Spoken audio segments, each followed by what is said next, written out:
Este é o homem que sobreviveu ao impossível. Aos 15 anos, lutou em uma das batalhas mais sangrentas da era viking e testemunhou a morte de seu meio-irmão em campo de batalha. Ferido e derrotado, ele fugiu através de montanhas congeladas, atravessou continentes inteiros e transformou o exílio na maior jornada de aventura e conquista que um viking jamais experimentou. Harald Hardrada não foi apenas o último grande rei viking da Noruega.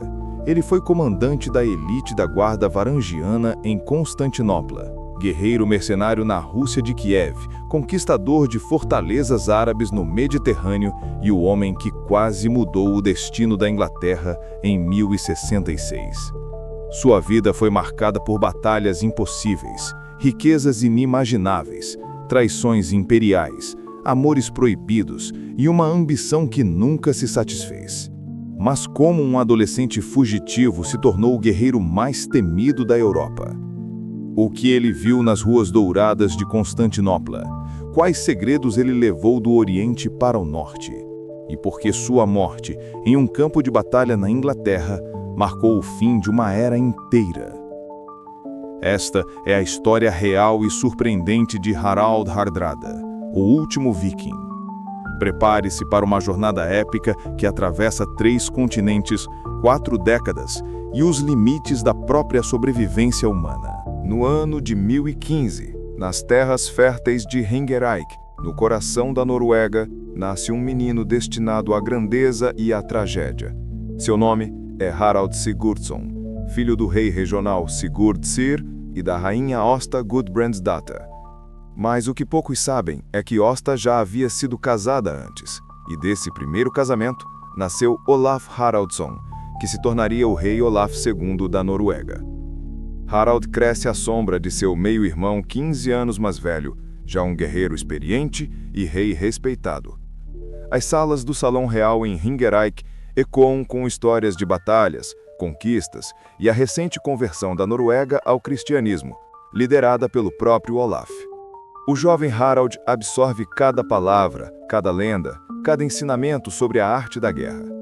Seus olhos brilham com admiração quando Olaf visita a família, trajando armaduras reluzentes e trazendo presentes de terras distantes. Mas o reino de Olaf não é pacífico. Sua imposição do cristianismo gera resistência feroz entre os nobres, que ainda cultuam os deuses nórdicos antigos. Alianças políticas desmoronam, conspirações se multiplicam e, em 1028, o rei Canuto da Dinamarca e Inglaterra invade a Noruega, forçando Olaf ao exílio na Rússia de Kiev. Harald, agora com 13 anos, sente o peso da desonra familiar. As conversas em voz baixa, os mensageiros noturnos, a tensão palpável no ar. 2 anos depois, em 1030, Olaf retorna com um exército para reconquistar seu trono. E Harald, mesmo sendo apenas um adolescente de 15 anos, exige ir junto. Seu meio-irmão hesita, mas reconhece naqueles olhos azuis a mesma determinação que sempre o guiou. Harald parte para sua primeira guerra. A Batalha de Stiklestad acontece em 29 de julho de 1030. É uma manhã de verão, mas o céu está carregado de nuvens escuras, como se os próprios deuses pressentissem a tragédia iminente. O exército de Olaf, com cerca de 3.000 homens, enfrenta uma coalizão de nobres noruegueses apoiados pelos dinamarqueses, totalizando quase o dobro em número. Harald luta ao lado de guerreiros veteranos, seu coração batendo como tambores de guerra. O choque de escudos, o grito dos moribundos, o cheiro de sangue e ferro. Mas a batalha rapidamente se torna um massacre. Os homens de Olaf são empurrados, cercados, despedaçados. E então, no meio do caos, Harald vê seu meio-irmão cair, atingido por múltiplas feridas. Olaf II, o Santo, está morto. Uma lança atravessa o ombro de Harald. A dor é insuportável, mas o instinto de sobrevivência é mais forte. Guerreiros leais o arrastam do campo de batalha enquanto tudo desmorona ao redor. A fuga é desesperada, através de florestas densas e montanhas geladas, sempre perseguidos pelos inimigos vitoriosos. Harald mal consegue se manter consciente, febre e infecção ameaçando tomar sua vida a cada dia. O grupo de sobreviventes segue para o leste, através da Suécia hostil, sobrevivendo de caça e da caridade de fazendeiros isolados. Semanas se tornam meses. Harald, ferido e febril, é cuidado por companheiros que reconhecem nele a última esperança da linhagem real. Lentamente, dolorosamente, ele se recupera. No inverno de 1031, finalmente cruzam a fronteira para a Rússia de Kiev. Harald, agora com 16 anos, chega como refugiado à corte do grão-príncipe Yaroslav, o Sábio. Está maltrapilho, cicatrizado, mas vivo. Yaroslav, que havia abrigado Olaf anos antes e era casado com a irmã do rei sueco, recebe Harald com honra. Reconhece nele não apenas sangue real, mas algo mais raro, um sobrevivente nato, um guerreiro que a morte rejeitou. Harald jura não ser mais tão fraco, nunca mais estar do lado perdedor. Naquele palácio em Kiev, cercado por uma cultura que mistura influências nórdicas, eslavas e bizantinas, o adolescente exilado começa a se transformar no homem que o mundo viria a temer. No ano de 1015, nas terras férteis de Ringerike, no coração da Noruega, nasce um menino destinado à grandeza e à tragédia. Seu nome é Harald Sigurdsson, filho do rei regional Sigurdsur e da rainha Åsta Gudbrandsdatter. Mas o que poucos sabem é que Åsta já havia sido casada antes, e desse primeiro casamento nasceu Olaf Haraldsson, que se tornaria o rei Olaf II da Noruega. Harald cresce à sombra de seu meio-irmão 15 anos mais velho, já um guerreiro experiente e rei respeitado. As salas do Salão Real em Ringerike ecoam com histórias de batalhas, conquistas e a recente conversão da Noruega ao cristianismo, liderada pelo próprio Olaf. O jovem Harald absorve cada palavra, cada lenda, cada ensinamento sobre a arte da guerra. Seus olhos brilham com admiração quando Olaf visita a família, trajando armaduras reluzentes e trazendo presentes de terras distantes. Mas o reino de Olaf não é pacífico. Sua imposição do cristianismo gera resistência feroz entre os nobres que ainda cultuam os deuses nórdicos antigos. Alianças políticas desmoronam, conspirações se multiplicam. E em 1028, o rei Canuto da Dinamarca e Inglaterra invade a Noruega, forçando Olaf ao exílio na Rússia de Kiev. Harald, agora com 13 anos, sente o peso da desonra familiar. As conversas em voz baixa, os mensageiros noturnos, a tensão palpável no ar. 2 anos depois, em 1030, Olaf retorna com um exército para reconquistar seu trono. E Harald, mesmo sendo apenas um adolescente de 15 anos, exige ir junto. Seu meio-irmão hesita, mas reconhece naqueles olhos azuis a mesma determinação que sempre o guiou. Harald parte para sua primeira guerra. A Batalha de Stiklestad acontece em 29 de julho de 1030. É uma manhã de verão, mas o céu está carregado de nuvens escuras, como se os próprios deuses pressentissem a tragédia iminente. O exército de Olaf, com cerca de 3.000 homens, enfrenta uma coalizão de nobres noruegueses, apoiados pelos dinamarqueses, totalizando quase o dobro em número. Harald luta ao lado de guerreiros veteranos, seu coração batendo como tambores de guerra, o choque de escudos, o grito dos moribundos, o cheiro de sangue e ferro. Mas a batalha rapidamente se torna um massacre.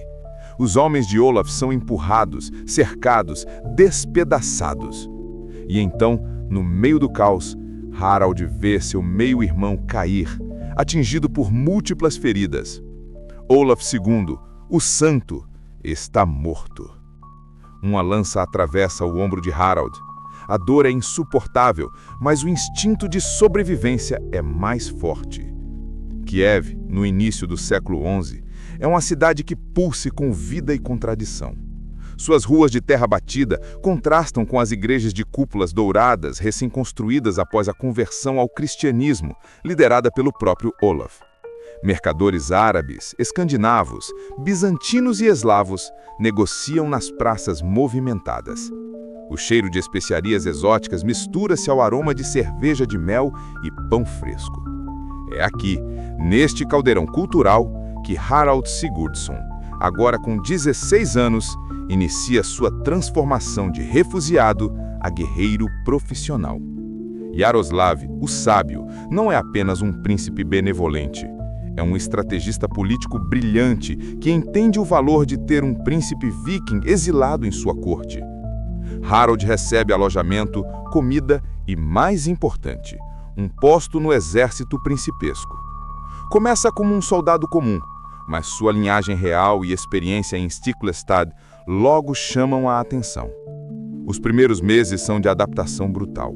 Harald treina com guerreiros de diferentes tradições, eslavos com suas espadas curvas, nórdicos com machados de guerra, arqueiros das estepes. Aprende táticas que os vikings nunca dominaram: cavalaria pesada, guerra de cerco, emboscadas em planícies abertas. Seu corpo, ainda jovem, mas já marcado por cicatrizes, endurece com o treinamento implacável. Em 1032, Harald lidera seu primeiro comando independente, uma incursão contra bandos de pechenegs que assolam as fronteiras orientais de Kiev. São nômades das estepes, cavaleiros ferozes que atacam como o vento e desaparecem nas planícies infinitas. Harald estuda seus padrões, prepara armadilhas e, pela primeira vez desde Stiklestad, prova o sabor da vitória. O jovem de 17 anos retorna com prisioneiros e despojos de guerra. Yaroslav sorri satisfeito. As campanhas se sucedem.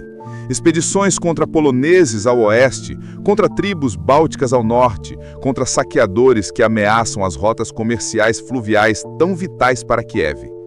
Harald se torna capitão, depois comandante de destacamento. Seus homens o respeitam não só pela linhagem, mas pela coragem pessoal e astúcia tática. Ele luta na linha frente, nunca pedindo aos soldados algo que não faria primeiro. É durante esses anos que Harald conhece Elisabeth, chamada Elisiv nas sagas nórdicas, a filha mais nova de Yaroslav. Ela tem cerca de 13 anos quando se encontram pela primeira vez, uma jovem de beleza notável, com longos cabelos blondos e olhos inteligentes que herdam a perspicácia do pai. Harald, agora com 19 anos, fica imediatamente fascinado. Mas não é apenas atração física. Elisabeth representa algo que Harald perdeu em Stiklestad: legitimidade, um futuro além da espada e do sangue. Ela é educada, fala múltiplos idiomas, compreende política internacional. Nas festas da corte principescas, Harald busca sua companhia. Conversam sobre literatura, religião, as diferenças entre o cristianismo oriental e o recém-chegado cristianismo ao norte. Em 1033, Harald reúne coragem e pede a mão de Elisabeth a Yaroslav. A resposta é educada, mas firme: não. Harald pode ser de sangue real, mas é um exilado sem reino, sem riqueza, sem poder real. Yaroslav tem ambições maiores para sua filha. Talvez uma aliança com algum príncipe bizantino ou com a realeza europeia estabelecida. Certamente não com um refugiado, por mais promissor que seja. A rejeição queima na alma de Harald como ferro em brasa. Ele percebe a cruel verdade: valor pessoal não é suficiente neste mundo de alianças dinásticas e poder político. Precisa de mais. Precisa de riqueza. Precisa de glória tão grande que nenhum rei possa ignorá-lo. Naquela mesma noite, Harald toma uma decisão que mudará sua vida para sempre. Ouviu histórias durante anos sobre Constantinopla, a rainha das cidades, capital do Império Bizantino. Uma metrópole onde o ouro flui como água, onde imperadores contratam os melhores guerreiros do mundo conhecido para sua guarda pessoal, a lendária Guarda Varândia, composta principalmente por nórdicos e rus. É lá que fortunas são feitas, é lá que reputações são forjadas. Harald procura Yaroslav e anuncia sua intenção de partir para Constantinopla. O grão-príncipe não fica surpreso, talvez até esperasse isso. Oferece cartas de recomendação para contatos bizantinos e permite que Harald recrute voluntários entre os guerreiros de Kiev. 500 homens, Uma mistura de nórdicos, rus e aventureiros de diversas origens decidem seguir o jovem comandante de 19 anos em busca de fortuna no sul. Elizabeth, ao saber da partida, procura Harold em particular. É uma conversa breve, carregada de palavras não ditas. Ela dá a Harold uma pequena cruz de prata, lembrança para que não se esqueça de Kiev. Harold a aceita e faz uma promessa: voltarei, e quando voltar, serei digno dela. Na primavera de 1034, Harold e seus 500 homens partem de Kiev em direção ao sul, descendo pelos rios em direção ao Mar Negro. É uma jornada de semanas através de terras às vezes hostis, mas Harold sente apenas excitação. Cada remada o aproxima de seu destino, cada dia o afasta da derrota e do exílio. Quando finalmente avistam as muralhas colossais de Constantinopla emergindo da brisa matinal sobre o Estreito de Bósforo, Harold se permite um sorriso. Esta cidade será seu campo de provações. Aqui ele se tornará lenda ou morrerá tentando. O que você achou até agora? A transformação de Harold de adolescente derrotado a comandante experiente está clara. E esse amor impossível por Elizabeth? Acredita que ele conseguirá conquistá-la no futuro? Deixe sua opinião nos comentários sobre o que viu até este momento. Nada poderia ter preparado Harold para Constantinopla. Quando suas embarcações finalmente ancoram no Corno do Ouro no verão de 1034, ele contempla uma visão que desafia qualquer descrição que ouvir em Kiev. A cidade se estende diante dele como um sonho materializado.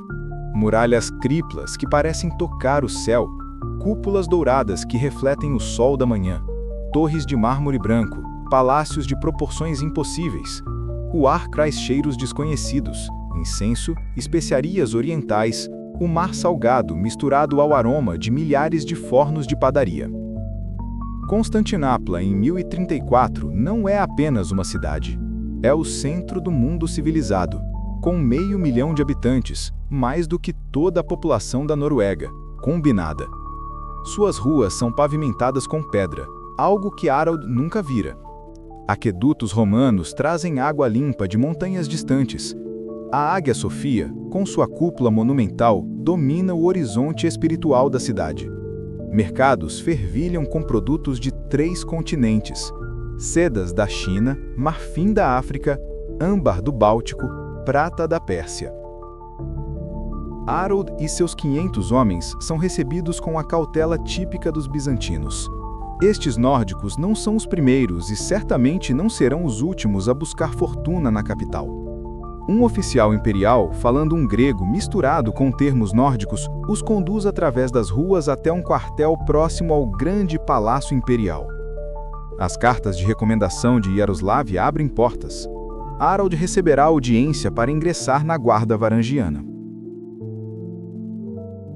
A Guarda Varangiana, criada décadas antes pelo imperador Basílio II, é a unidade de elite do império. São guerreiros nórdicos e rus leais apenas ao imperador, pagos generosamente e com acesso às riquezas imperiais em tempos de vitória. Usar um machado de guerra de 2 mãos é praticamente um símbolo de identidade. Harold, aos 20 anos, apresenta-se perante os comandantes da guarda. Sua aparência impressiona. Alto, provavelmente acima de 1,80 m, uma estatura notável para a época. Cabelos loiros, olhos azuis intensos, corpo musculoso de anos de guerra. Mas mais que a aparência física, é sua presença que captura a atenção. Harold carrega a confiança perigosa de quem sobreviveu ao impossível.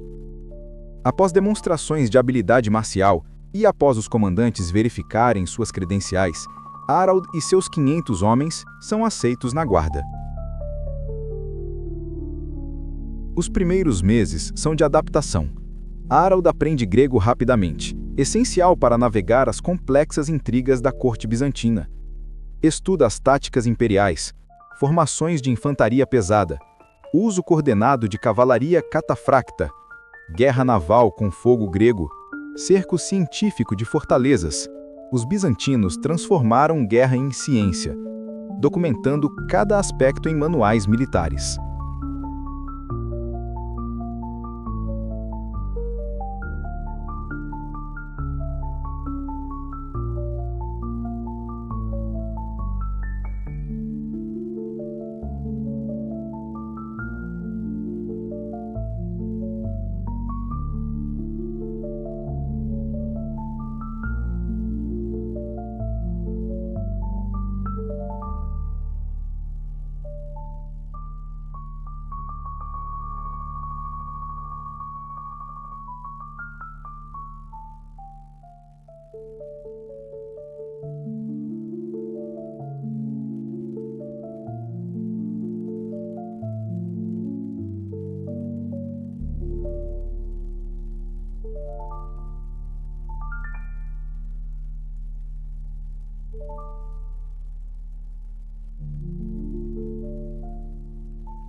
O inverno de 1042 encontra Harold novamente navegando pelos rios que conectam o Mar Negro a Kiev. Mas agora, tudo é diferente. Não é mais o refugiado maltrapilho de 16 anos que partiu ferido de Stiklestad. Não é mais o jovem comandante de 19 anos que deixou Kiev em busca de fortuna. Este Harold tem 27 anos. É um guerreiro testado em dezenas de batalhas através de 3 continentes, ex-comandante da guarda varangiana e carrega consigo riquezas que fazem até os mercadores mais prósperos de Kiev olharem com espanto. As embarcações que sobem o Dnieper estão carregadas pesadamente. Cofres de moedas de ouro bizantinas, joias, sedas, armas finamente trabalhadas, relíquias religiosas. Parte dessa fortuna Harold já havia enviado anteriormente para a guarda de Yaroslav. Agora consolida tudo. Segundo estimativas baseadas nas sagas, sua riqueza acumulada equivaleria a dezenas de milhares de moedas de ouro, uma fortuna capaz de financiar exércitos inteiros. Quando Harold chega a Kiev na primavera de 1043, sua recepção é triunfal. Yaroslav, o sábio, agora com cerca de 50 anos, recebe o jovem guerreiro com honras de chefe de estado. Banquetes são realizados. Histórias das aventuras bizantinas de Harold circulam pela corte. Ele fala do esplendor de Constantinopla, das batalhas no Mediterrâneo, das intrigas imperiais. Economia detalhes sobre sua fuga, transformando-a em algo épico e romantizado. Mas Harold não está em Kiev apenas para recontar aventuras. Ele veio com um propósito específico. Alguns dias após sua chegada, solicita audiência privada com Yaroslav. O grão-príncipe sabe o que está por vir. Harold, com a confiança conquistada por anos de triunfos, renova seu pedido. Deseja casar-se com Elizabeth. Mas agora, não está mais pedindo um favor ou uma aliança baseada apenas em linhagem. Está oferecendo uma proposta política e econômica sólida. Ele é rico, poderoso, com reputação internacional. Mais importante, planeja retornar à Noruega para reivindicar o trono. Elizabeth não seria apenas esposa de um guerreiro errante, mas rainha da Noruega. Yaroslav, sempre o calculista político, avalia a proposta. O cenário mudou significativamente nos anos desde a partida de Harold. A situação na Escandinávia evoluiu. Magnus, filho de Olaf o Santo, meio sobrinho de Harold, conseguiu reconquistar o trono norueguês em 1035 e até anexou a Dinamarca em 1042. Mas Magnus não tem herdeiros diretos fortes. Harold, como tio do rei, tem reivindicações legítimas. Uma aliança com ele agora faz sentido estratégico para Kiev, estendendo influência russa até a Escandinávia. Depois de consultar Elizabeth, que agora tem 22 anos e cujas opiniões Yaroslav respeita, o grão-príncipe concorda.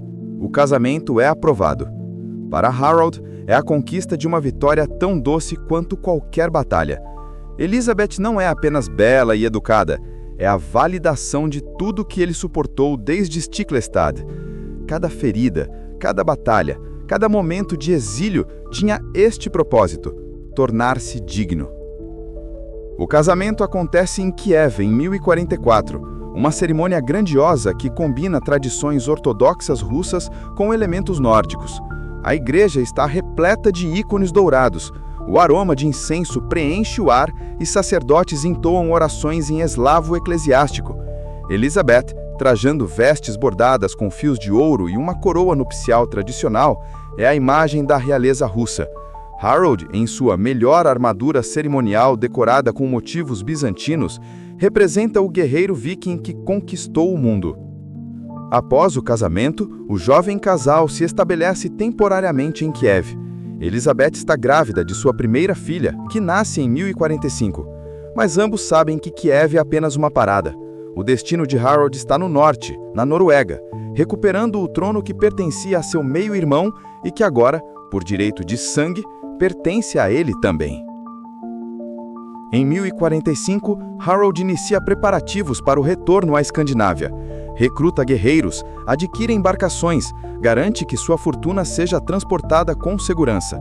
Despede-se de Yaroslav com gratidão genuína. O grão-príncipe não apenas lhe deu refúgio quando era um refugiado adolescente, mas lhe proporcionou as oportunidades que moldaram seu destino. A jornada de volta através da Suécia é longa, mas segura.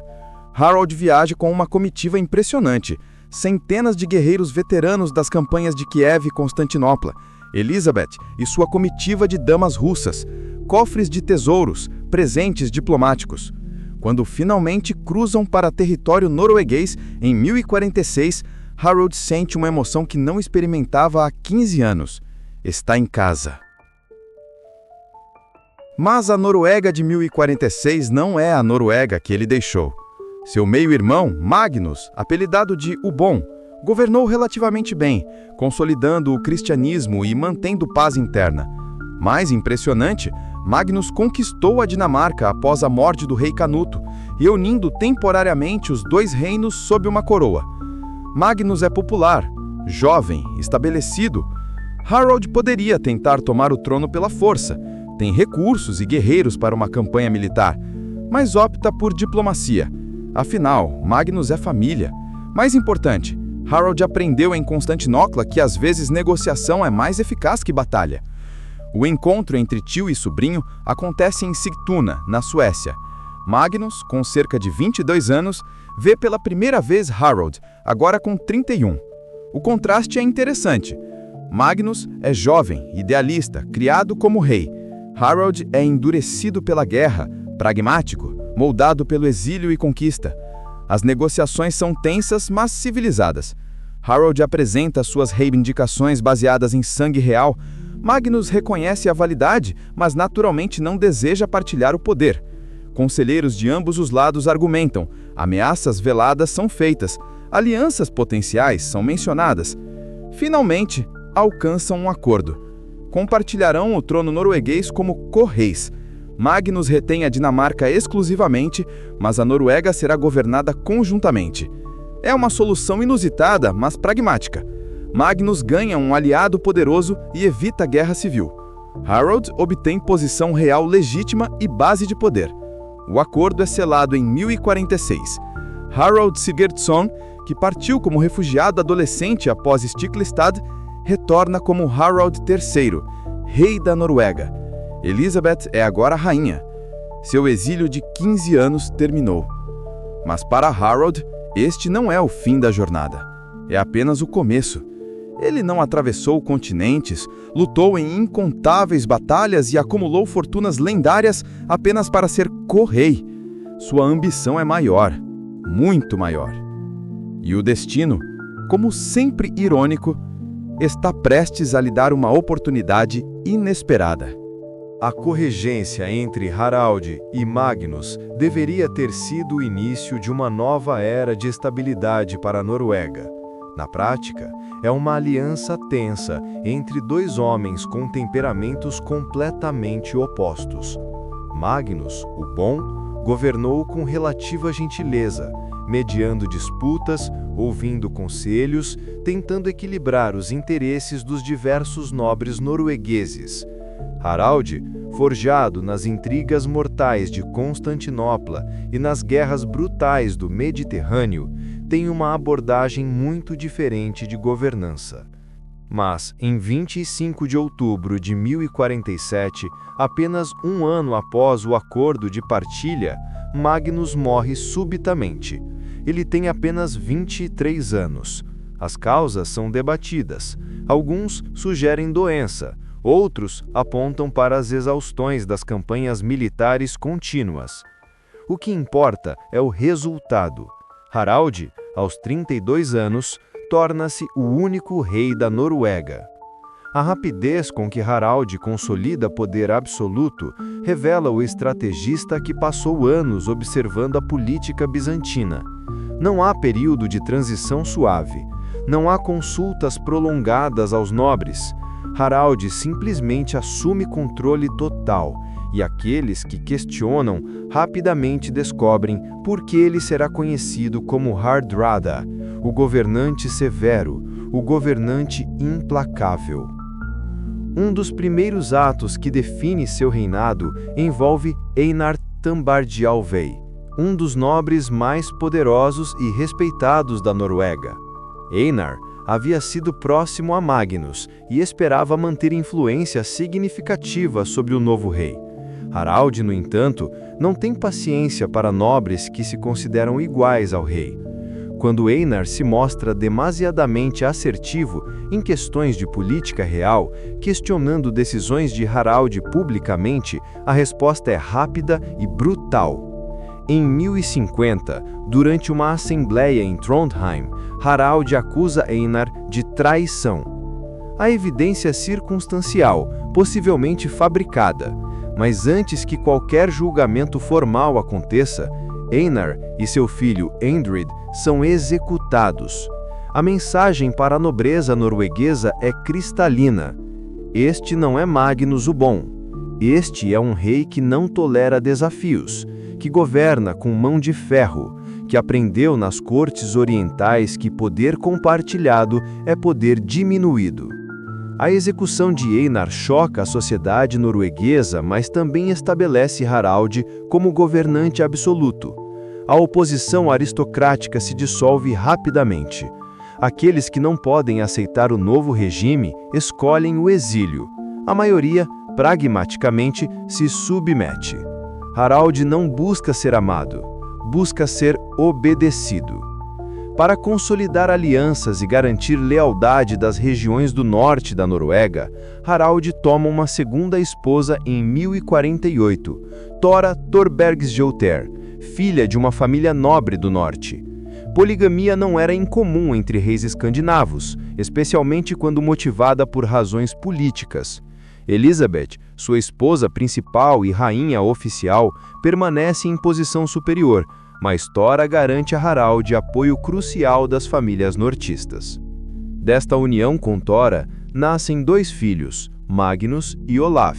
Com Elizabeth, Harald tem 2 filhas, Mary e Ingigerd, mas a vida familiar de Harald é secundária à sua verdadeira obsessão, expansão e conquista. O homem que conquistou fortalezas do Mediterrâneo à Bulgária não consegue simplesmente administrar um reino em paz. Precisa de guerra, precisa de glória. A Dinamarca torna-se seu alvo primário. Após a morte de Magnus, o trono dinamarquês passou para Sweyn Estridsson, sobrinho do antigo rei Canuto. Harald considera isso inaceitável. A Dinamarca pertenceu a Magnus e, portanto, deveria agora ser sua. Além disso, controlar a Dinamarca significaria dominar os estreitos que conectam o Mar Báltico ao Mar do Norte, posição estratégica de valor inestimável. Assim começa quase 2 décadas de guerra intermitente contra a Dinamarca. Entre 1048 e 1064, Harald lança incontáveis campanhas. Seus navios longos navegam repetidas vezes através do Skagerrak, atacando cidades costeiras dinamarquesas. Batalhas navais acontecem com regularidade. Aldeias são queimadas, saques são constantes. Harald vence a maioria das batalhas. Sua experiência militar é vastamente superior à de Sweyn. Em 1062, na Batalha de Nissa, uma das maiores batalhas navais da era viking, Harald inflige uma derrota devastadora à frota dinamarquesa. 70 navios dinamarqueses são destruídos. É uma vitória espetacular, completa, inquestionável. Mas vitórias em batalha não se traduzem em conquista territorial permanente. Sweyn, embora perca batalhas, nunca perde completamente. Recua, reagrupa, reaparece. O problema fundamental é que Harald, por mais vitorioso militarmente, não consegue ocupar e administrar a Dinamarca enquanto mantém controle da Noruega. E Sweyn, apoiado por nobres dinamarqueses e pela população local, sempre pode retornar após Harald partir. É uma guerra frustrante para alguém acostumado com vitórias decisivas. Harald destrói frotas, captura cidades, mas nunca alcança a rendição completa. A Dinamarca torna-se seu Afeganistão pessoal, militarmente superior, mas estrategicamente inconclusivo. Em 1064, exausto após quase 2 décadas de conflito sem resultados definitivos, Harald finalmente negocia paz com Sweyn. Cada rei mantém seu reino respectivo. É um acordo que Harald aceita relutantemente, reconhecendo que a conquista total da Dinamarca está além de suas capacidades, pelo menos por enquanto. Mas Harald, aos 59 anos, em 1064, não está pronto para uma vida de paz administrativa. Seu reino está estável, sua economia é próspera, enriquecida pelos tesouros que trouxe de Constantinopla e pelos tributos cobrados eficientemente. Suas filhas com Elizabeth estão grandes, fazendo alianças matrimoniais importantes. Seus filhos com Tora estão sendo treinados nas artes da guerra e governança. Harald construiu tudo o que um homem poderia razoavelmente ambicionar: reino, família, riqueza, reputação. Para a maioria dos homens, seria suficiente. Mas Harald Hardrada nunca foi a maioria dos homens. Sua ambição, forjada no exílio e temperada em 100 campos de batalha, não conhece limites verdadeiros.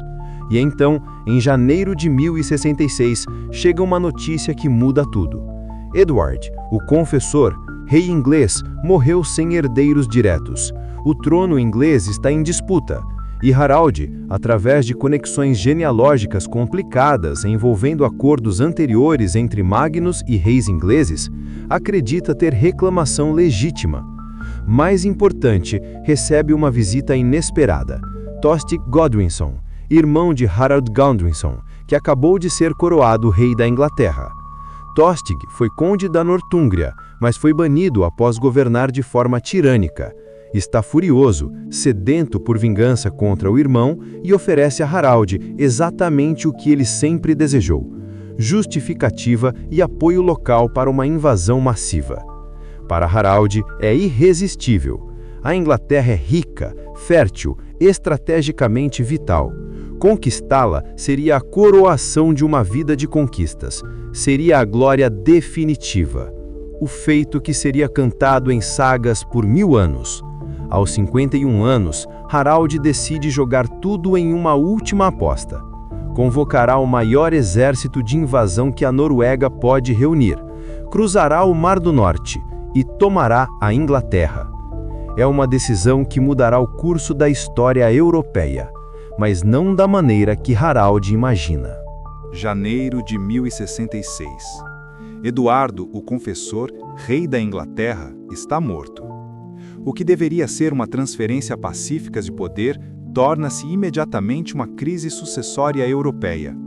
3 homens reivindicam o trono: Harold Godwinson, o poderoso conde que foi imediatamente coroado rei pela nobreza inglesa; Guilherme, duque da Normandia, que alega a promessa de Eduardo; e Harold Hardrada, que baseia suas reivindicações em um acordo entre Magnus, o Bom, e um rei inglês anterior, somado ao apoio de Tostig Godwinson. Harold não perde tempo em deliberações. Toda a sua vida foi preparação para um momento como este. Em poucos meses, organiza a maior expedição militar norueguesa em décadas. Convocações são enviadas por todo o reino. Cada jarl, cada chefe local deve fornecer homens e navios. A resposta é impressionante. Harold construiu um reino próspero e agora colherá os frutos dessa prosperidade na forma de um exército formidável. Durante o verão de 1066, nos fiordes noruegueses, uma frota se reúne gradualmente. 300 navios longos, segundo as estimativas das sagas. Cada navio carrega entre 30 e 50 homens. A matemática é impressionante, entre 10.000 e 15.000 guerreiros. A maior força de invasão viking em gerações. Não são apenas noruegueses, há dinamarqueses, suecos, guerreiros das ilhas Orkney e Shetland, todos atraídos pela promessa de saque e glória sob o comando de um dos mais famosos comandantes da cristandade. Harold, aos 51 anos, ainda é uma figura imponente. Sua altura acima da média, seu porte de décadas de guerra, suas cicatrizes que contam histórias de Stiklestad a Constantinopla, mas há também sinais de idade, cabelos e barba grisalhos. Algumas vezes sua respiração fica pesada após exercícios intensos. Não é mais o jovem guerreiro de Constantinopla. mas sua experiência, sua reputação, sua pura força de vontade compensam qualquer declínio físico. Elizabeth, sua esposa principal, permanece na Noruega como regente junto com seu filho Olaf. É uma escolha estratégica. Se Harold cair na Inglaterra, Olaf pode assumir o trono imediatamente. Harold leva consigo muitos de seus melhores comandantes, incluindo seu irmão mais novo, Tostig Godwinson, que serve como guia e aliado local. A frota parte em setembro de 1066, navegando primeiro até as Ilhas Orkney, onde Harold recolhe reforços adicionais, depois descendo a costa leste da Inglaterra. É uma demonstração massiva de poder naval. 300 navios longos viking é um espetáculo aterrorizante, lembrando os ingleses dos dias sombrios das grandes invasões viking do século IX.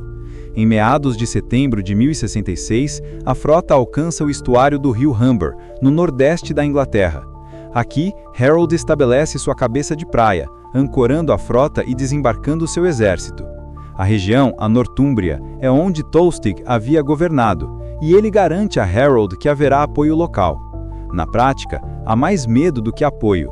A população se esconde ou foge à medida que o exército viking avança a terra dentro. O primeiro grande confronto acontece em 20 de setembro de 1066, na Batalha de Fulford, nos arredores de York, a principal cidade do norte da Inglaterra. Os condes do norte, Edwin da Mércia e Morcar da Nortúmbria, reuniram apressadamente um exército para enfrentar os invasores. É uma força considerável, talvez 5.000 homens, muitos bem equipados, mas enfrentam Harold Hardrada e 10.000 vikings veteranos. O resultado é previsível. A batalha é brutal e curta. A linha inglesa resiste inicialmente, mas sob pressão implacável começa a desmoronar. Harold, lutando na linha à frente como sempre fez, quebra pessoalmente setores da formação inimiga. Quando a linha inglesa finalmente se rompe completamente, vira massacre. Centenas de ingleses são mortos, incluindo muitos da nobreza local. Edwin e Morcar sobrevivem por pouco, fugindo em desorganização. York, a cidade mais importante do norte da Inglaterra, abre seus portões sem resistência. Harold entra triunfante. É um momento de glória máxima.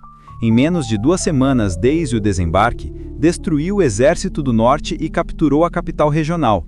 Reféns são tomados, suprimentos são requisitados. Harold estabelece sede em York e envia mensagens ao restante da Inglaterra. Reconheçam-me como rei ou enfrentem destruição. Para Harold, tudo está correndo conforme o planejado, talvez melhor. O exército está intacto, a moral está alta, a riqueza de York está disponível para financiar campanhas futuras. Ele sabe que Harold Godwinson está no sul, provavelmente esperando Guilherme da Normandia invadir através do Canal da Mancha. Harold Hardrada tem tempo. Pode consolidar o norte, esperar que o inverno torne a navegação perigosa, possivelmente negociar com Godwinson de uma posição de força. Alguns dias depois da vitória em Fulford, Harold decide mover seu exército para Stamford Bridge, a cerca de 12 quilômetros de York. É um local estratégico onde múltiplas estradas se encontram, com uma ponte sobre o rio Derwent. Aqui planeja encontrar-se com reféns adicionais e consolidar controle sobre a região. É 24 de setembro. O clima está surpreendentemente quente para o final de setembro. Muitos dos guerreiros viking deixam suas armaduras pesadas nas embarcações ancoradas no rio Ouso.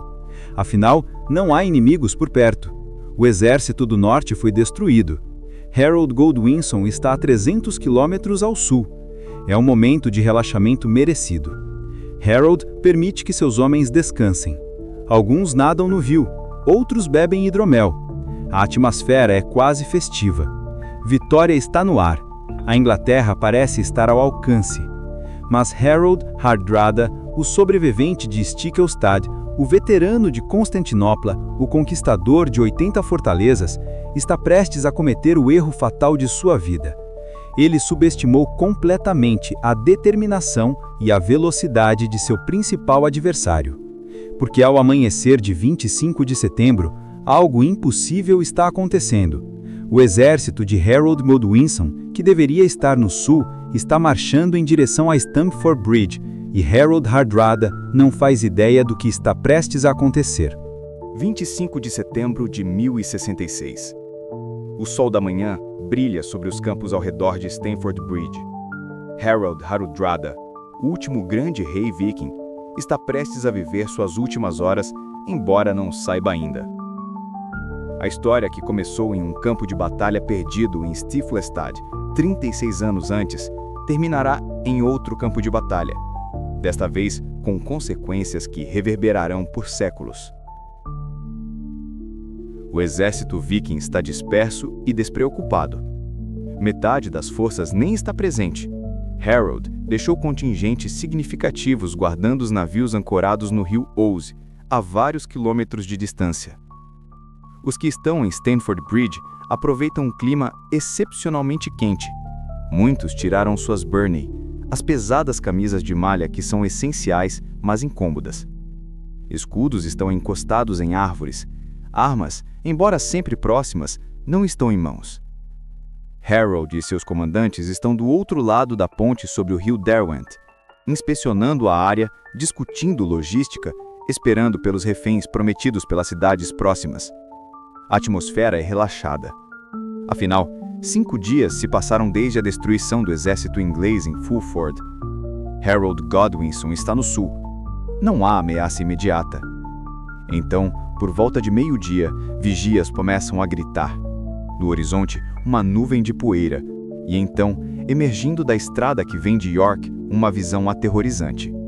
Milhares de guerreiros em formação de marcha, estandartes ingleses, e à frente deles, perfeitamente reconhecível mesmo à distância, o dragão de Wessex, o estandarte real de Harold Godwinson. Por um momento, há silêncio atordoado. É impossível. Godwinson estava no sul, a 320 quilômetros de distância. Não há maneira humanamente possível de ter chegado aqui tão rápido. Mas o impossível está acontecendo bem diante dos olhos dos vikings. O que Harold Hardrada não sabe é que Harold Godwinson realizou uma das marchas forçadas mais impressionantes da história militar medieval. Quando notícias da invasão no norte alcançaram Londres, Godwinson não hesitou nem um segundo. Reuniu todo o guerreiro disponível e marchou. 320 quilômetros em apenas 4 dias. Seus homens estão exaustos, mas estão aqui, e estão furiosos. O pânico se espalha pelo acampamento viking. Comandantes gritam ordens contraditórias. Guerreiros correm para recuperar armaduras e armas. Harold, recuperando-se do choque inicial, começa a organizar defesa. Envia mensageiros correndo de volta aos navios, convocando os homens que ficaram para trás, mas sabe que levará horas para chegarem. A escolha tática é clara. Precisam segurar a ponte sobre o rio Derwent. É um gargalo estreito. Se conseguirem manter os ingleses do outro lado tempo suficiente para organizarem informação defensiva adequada e para reforços chegarem, ainda há chance. Harold ordena a formação de muralha de escudos. Guerreiros vikings, mesmo sem suas armaduras completas, formam rapidamente as tradicionais linhas sobrepostas de escudos. É uma formação que usaram por séculos, testada em incontáveis batalhas. Harold, mesmo com 51 anos, está na linha de frente, como sempre esteve.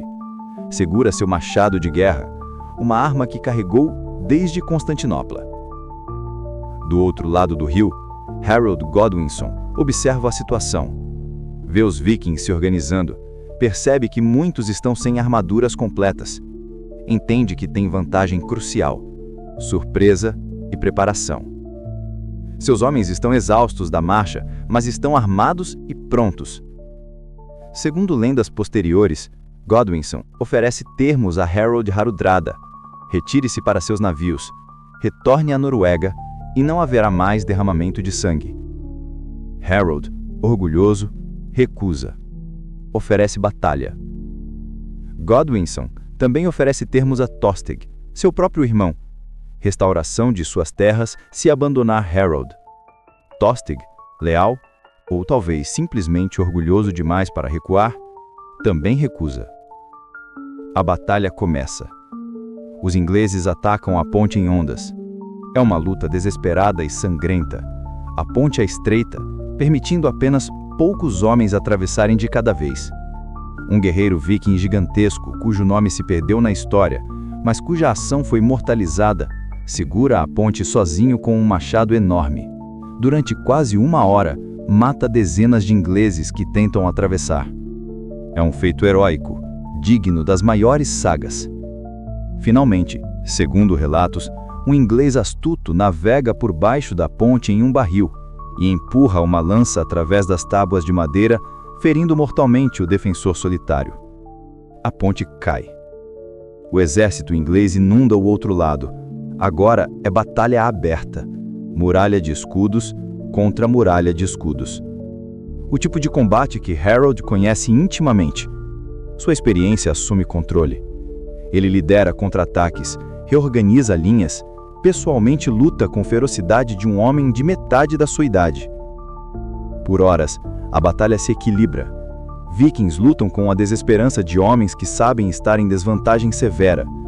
Ingleses lutam com a fúria de defensores de sua terra natal. O campo ao redor de Stamford Bridge torna-se matadouro. Corpos se acumulam. O rio Derwent corre vermelho com o sangue de ambos os lados. Em algum momento da tarde, reforços vikings finalmente chegam dos navios. Mas estão exaustos de uma corrida de 12 quilômetros, ainda mais despreparados que os que já estavam lutando. Entram em batalha ofegantes, desesperados, muitos sem armaduras adequadas. Harold Hardrada, no centro da formação viking, luta como nos velhos tempos de Constantinopla. Entra em fúria berserker, o estado quase transcendental que os guerreiros vikings mais experientes às vezes alcançam em combate. Ele avança através das linhas inglesas, seu machado abrindo caminho em arcos letais. Por um breve momento, parece que sua simples força de vontade pode virar atalha. Então, uma flecha. De onde veio, não registraram com certeza. Talvez de um arqueiro inglês na retaguarda, talvez disparada quase aleatoriamente. Mas atinge Harold Hardrada na garganta. O rei mais temido do norte cai.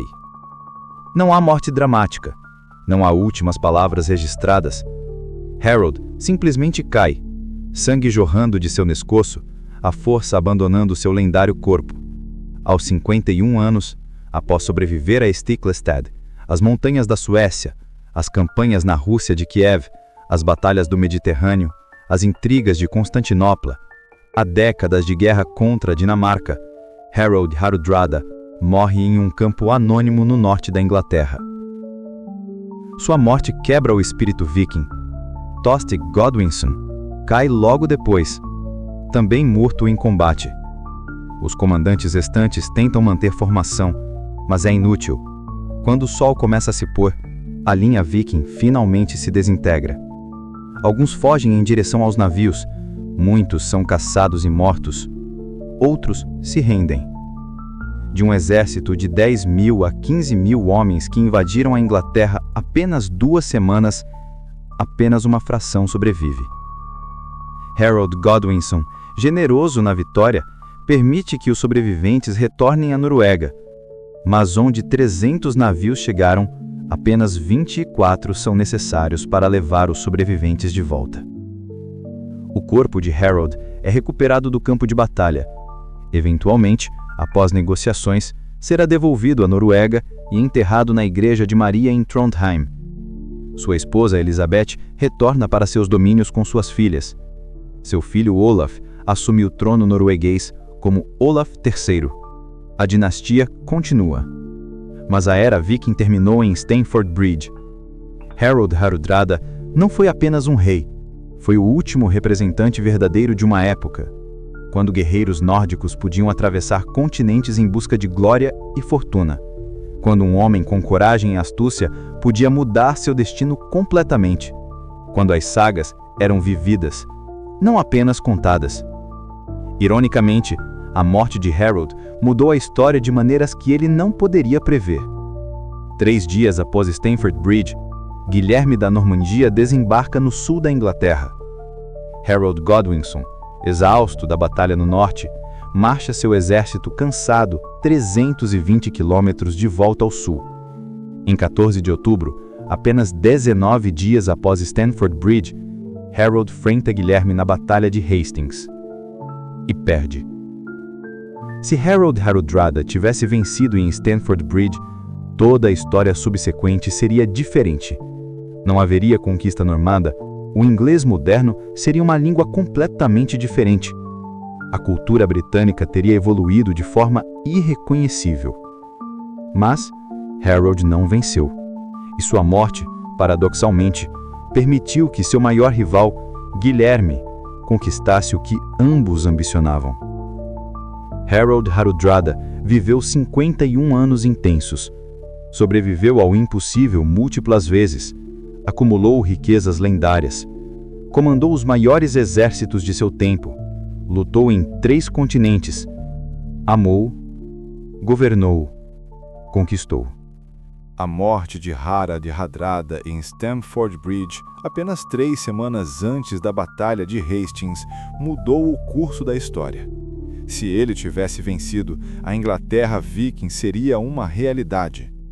Se Harold Godwinson não tivesse gasto suas forças derrotando Harold, talvez Guilherme da Normandia nunca tivesse conquistado a Inglaterra. Harold viveu 51 anos intensos. Sobreviveu a impossíveis, acumulou riquezas lendárias, comandou os maiores exércitos de seu tempo e lutou em 3 continentes. Ele foi o último dos grandes reis vikings, um guerreiro de uma era que estava chegando ao fim. Sua esposa Elizabeth retornou à Rússia e eventualmente à Noruega com as filhas após a derrota. Seu filho, Olaf III, assumiu o trono norueguês e governou por 26 anos, trazendo uma era de relativa paz e prosperidade. As filhas de Harald fizeram alianças matrimoniais importantes que conectaram a Noruega às casas reais da Europa. Mas o legado de Harald transcendeu sua dinastia. Ele representa o espírito viking em sua forma mais pura. Ambição sem limites, coragem inabalável e uma vida dedicada à busca de glória imortal. Sua jornada do exílio adolescente à morte em batalha como rei invasor é uma das biografias mais extraordinárias da Idade Média. E você, o que achou dessa história extraordinária? Conhecia todos esses detalhes da vida de Harald Hardrada? Qual capítulo mais te impressionou? Sua fuga milagrosa de Stickelstad, suas aventuras em Constantinopla, seu casamento conquistado com Elizabeth ou sua morte heróica em Stamford Bridge? Deixe sua opinião nos comentários. Queremos saber o que você pensa sobre o último Viking. Se você gostou deste documentário, inscreva-se no canal e ative o sininho para não perder nossos próximos vídeos sobre figuras históricas fascinantes. Estamos comprometidos em trazer histórias reais, detalhadas e emocionantes que merecem ser conhecidas. E não deixe de assistir ao próximo vídeo recomendado sobre os segredos da Guarda Varangiana em Constantinopla. Você vai descobrir detalhes ainda mais surpreendentes sobre essa unidade de elite viking no coração do Império Bizantino, as batalhas que travaram, as riquezas que acumularam e os mistérios que cercaram esses guerreiros do norte nas terras douradas do Oriente. Até a próxima jornada histórica.